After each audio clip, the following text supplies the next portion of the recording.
আমরা 17 বছর শুধু মিছিল করে গেছি, তারেক জিয়া বীরের বেশে আসবে ফিরে বাংলাদেশে।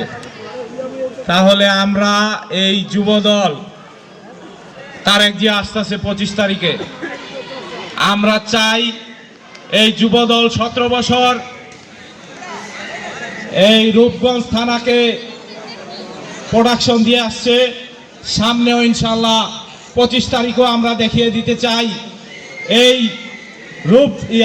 চনপাড়া ইউনিয়ন যুবদল সমস্ত রেকর্ড, আমাদের রেকর্ড আমরাই ভাঙবো, সবচেয়ে জনবল নিয়ে যাব।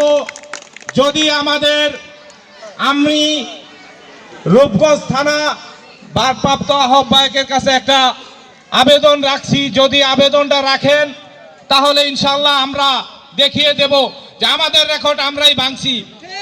সবচেয়ে জনবল নিয়ে যাব সবার সহযোগিতায়। এই বলে আমার বক্তব্য এখানেই শেষ করছি। বাংলাদেশ জিন্দাবাদ। সবাইকে ধন্যবাদ দিয়ে সভা সমাপ্ত করলাম। আমি আর কিছু বললাম না, এই বলে আমার বক্তব্য শেষ করছি। আসসালামু আলাইকুম ওয়া রাহমাতুল্লাহি ওয়া বারাকাতুহু।